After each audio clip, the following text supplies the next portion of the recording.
പ്രിയമുള്ളവരെ, പശ്ചിമേഷ്യയിലെ സംഭവഗതികൾ ചർച്ച ചെയ്യുമ്പോൾ അമേരിക്കൻ പ്രസിഡന്റ് വാക്കുകളിൽ നിന്ന് വ്യക്തമാകുന്നത് മറ്റൊരു വിമാനവാഹിനി കപ്പൽ കൂടി അമേരിക്ക ഇറാൻ തീരം ലക്ഷ്യമാക്കി അയക്കുന്നു എന്നതുമായി ബന്ധപ്പെട്ടാണ്.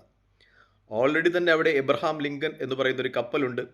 അതിൻ്റെ സഞ്ചാരപഥം ഇപ്പോൾ അല്പം പിറകോട്ട് മാറ്റിയിട്ടുണ്ട് എന്ന രീതിയിൽ മാധ്യമങ്ങൾ വാർത്ത പ്രസിദ്ധീകരിക്കുന്നുമുണ്ട്. അതിനിടയിൽ മറ്റൊരു കപ്പൽ കൂടി, വിമാനവാഹിനി കപ്പലും അതിനോടനുബന്ധിച്ച ഒരു നാവിക വ്യൂഹവും കൂടി അമേരിക്ക ആ മേഖലയിലേക്ക് അയക്കുന്നു എന്ന് പറയുമ്പോൾ ഇറാനെ ഒരു ഭീഷണിയുടെ മുൾമുനയിൽ നിർത്തി ഒരു കരാറിൽ കൊണ്ടുവരുവാനുള്ള ശ്രമം ആണ് എന്ന് തന്നെ വ്യക്തമാവുകയാണ്. പക്ഷേ ഇറാൻ ഇതിനോട് പ്രതികരിക്കുന്നത് ഉമ്മാക്കി കാണിച്ച് വിരട്ടി കരാറിൽ ഒപ്പിടിക്കാൻ നോക്കണ്ട എന്ന അർത്ഥത്തിലാണ്. അതായത് ഇറാൻ ഇത്തരം ഭീഷണികൾക്കൊന്നും ഭയപ്പെടുന്നില്ല, അവരവരുടെ നിലപാടുകളിൽ ഉറച്ചു നിൽക്കുന്നു എന്ന് തന്നെ വ്യക്തമാക്കുന്നതാണ് ഇറാൻ്റെ ഒഫീഷ്യലുകളുടെ ഒക്കെയും ഒരു റെസ്പോണ്ടിങ് ഇതുമായി ബന്ധപ്പെട്ട്. പ്രത്യേകിച്ചും ഇറാൻ്റെ വിദേശകാര്യമന്ത്രി അബ്ബാസ് അരാക്ഷിയുടെ വാക്കുകൾ വ്യക്തമാകുന്നത് തങ്ങൾ ഒരു പ്രാവശ്യം നട്ടല്ലൊന്ന് വളച്ചാൽ പിന്നെ അത് അങ്ങനെ തന്നെ ഇരിക്കും, അമേരിക്കയ്ക്ക് മുമ്പിൽ ആ നട്ടൽ വളഞ്ഞു തന്നെ ഇരിക്കേണ്ടി വരും. അതുകൊണ്ട് തങ്ങളുടെ നിലപാടുകൾ ഉറച്ചു നിൽക്കുന്നു.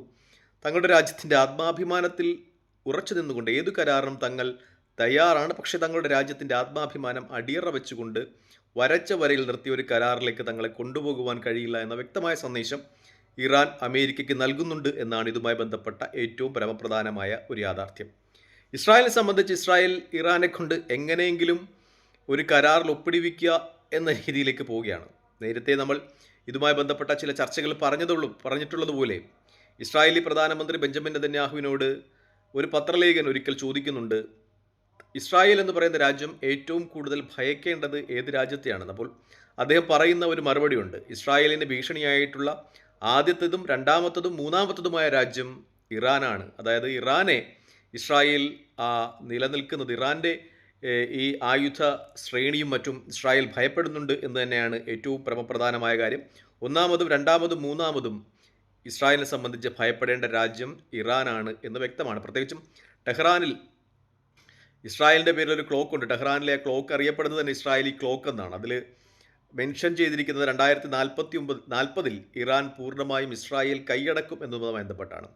അതിൻ്റെ കൗണ്ട് ഡൗൺ ആ ക്ലോക്കിൽ കാണിക്കാറുണ്ട് എന്നാണ് മാധ്യമ റിപ്പോർട്ടുകളൊക്കെ പുറത്തു വരുന്നത്. യൂട്യൂബിൽ ഒക്കെ സെർച്ച് ചെയ്താൽ അതുമായി ബന്ധപ്പെട്ട കൂടുതൽ വീഡിയോകൾ ലഭിക്കുന്നതാണ്. 2040 ഇറാൻ പൂർണ്ണമായും ഇസ്രായേലിനെ കൈയടക്കുമെന്ന് ആ ക്ലോക്കിൽ സൂചിപ്പിക്കുന്നത്. അതോടനുബന്ധിച്ച് കൗണ്ട് ഡൗൺ ഡേറ്റുകളും ഇനിയും എത്ര മണിക്കൂറുകളാണ്, എത്ര ദിവസങ്ങളാണ്, എത്ര വർഷങ്ങളാണ് അതിന് അവശേഷിക്കുന്നതെന്നൊക്കെയുള്ള കാര്യങ്ങൾ ആ ക്ലോക്കിൽ കാണിക്കുമെന്ന വാർത്തകളൊക്കെ അന്തർദേശീയ മാധ്യമങ്ങൾ റിപ്പോർട്ട് ചെയ്തതാണ്.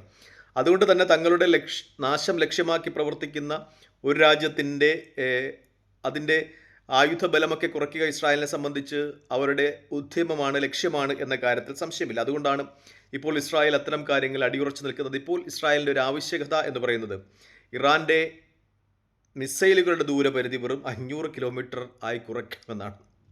അത് ഇറാൻ എത്രത്തോളം സ്വീകരിക്കും എന്ന കാര്യത്തിൽ സംശയമുണ്ട്. കാരണം ഇറാൻ്റെ ആ പരമാധികാരം അടിയറ വയ്ക്കുന്നതിന് തുല്യമാണ് ആ ചർച്ച എന്ന കാര്യത്തിൽ സംശയമില്ല. അതുകൊണ്ട് ഇറാൻ അങ്ങനെ ഒരു നിർദ്ദേശം സ്വീകരിക്കുവാൻ തയ്യാറാകില്ല എന്ന രീതിയിൽ തന്നെയാണ് മാധ്യമ റിപ്പോർട്ടുകളൊക്കെ പുറത്തു വരുന്നത്. ഇറാനെ സംബന്ധിച്ച് അവരൊരു ആണവായുധ കരാറിൽ ഏർപ്പെടുന്നത് തന്നെ അവരുടെ രാജ്യത്തെ സംബന്ധിച്ച് ലാഭമാണ്. കാരണം ഇറാൻ നിർദ്ദേശിക്കുന്നതനുസരിച്ചാണെങ്കിൽ അവരുടെ മേലുള്ള ഉപരോധങ്ങൾ നീക്കിയാൽ ഇറാൻ ഒരു ആണവ കരാറിൽ ഏർപ്പെടുവാൻ തയ്യാറാണ്. പക്ഷേ അവർ ആണവ ഊർജ്ജമുണ്ടാക്കും, അത് ഇറാൻ്റെ കാർഷിക വ്യാവസായിക ആവശ്യങ്ങൾക്ക് വേണ്ടി ഉപയോഗിക്കും.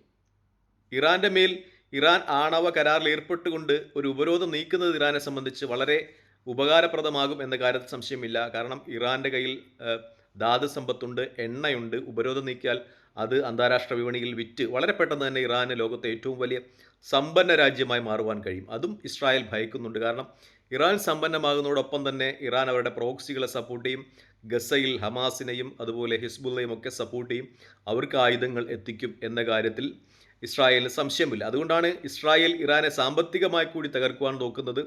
ഇറാനെ മേലുള്ള ഉപരോധങ്ങളുടെ ഒക്കെ ഒരു തീവ്രത കൂട്ടുവാൻ അമേരിക്കയെ ഇങ്ങനെ പ്രോത്സാഹിപ്പിച്ചുകൊണ്ടിരിക്കുന്നത്.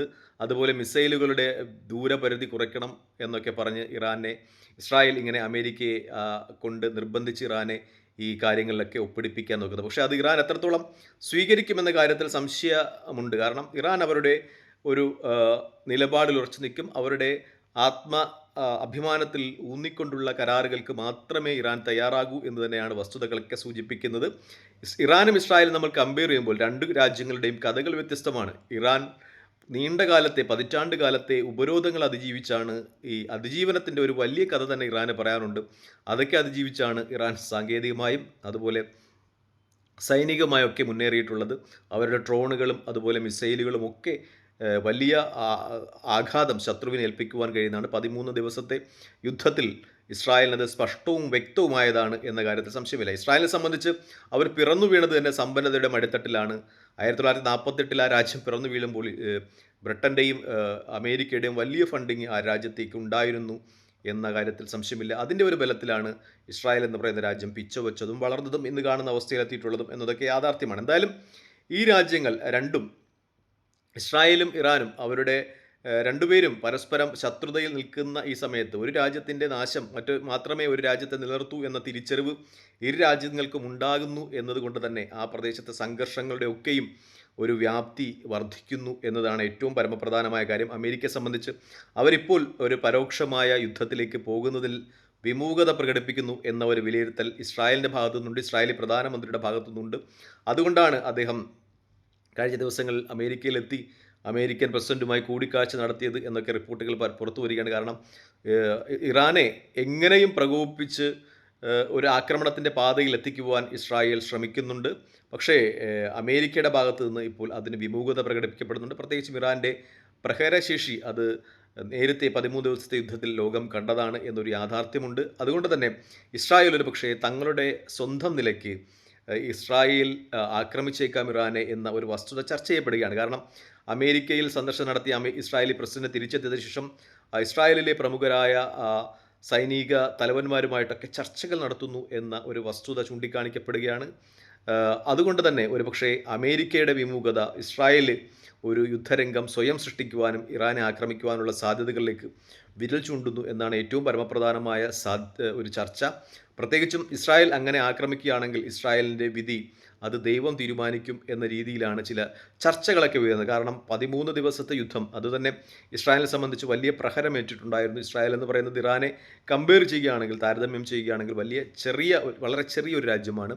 അതുകൊണ്ട് തന്നെ 13 ദിവസത്തെ യുദ്ധം അത് നീണ്ടുപോകുമായിരുന്നെങ്കിൽ ഇസ്രായേലിൻ്റെ ഭാവി മറ്റൊരു തരത്തിലാകുമായിരുന്നു എന്ന കാര്യത്തിലൊക്കെ സംശയമില്ല.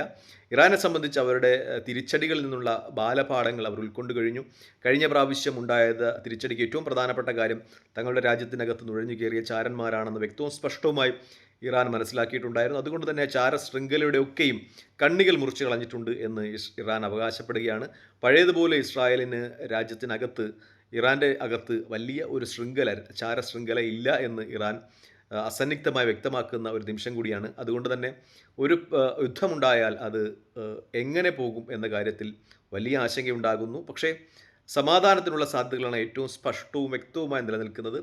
രാജ്യങ്ങൾക്ക് ഈ സംഘർഷത്തിൽ പങ്കാളികളായ അമേരിക്കയ്ക്കായാലും ഇറാനായാലും ഇസ്രായേലിനായാലും ശത്രുക്കളുടെ ഒരു ശേഷി, തങ്ങളുടെ ശത്രുക്കൾ നിസ്സാരന്മാരല്ല എന്ന് വ്യക്തമായി അറിയാവുന്നത് കൊണ്ട് തന്നെ ഒരു കരാറിലേക്ക് എത്തപ്പെടുവാൻ തന്നെയാണ് സാധ്യതകൾ കാണുന്നത്. തൽക്കാലം ഈ വീഡിയോയുമായിട്ട് വാങ്ങുകയാണ്. മറ്റു വീഡിയോയിൽ കാണുന്നവരെ നന്ദി, നമസ്കാരം, ജയ് ഹിന്ദ്.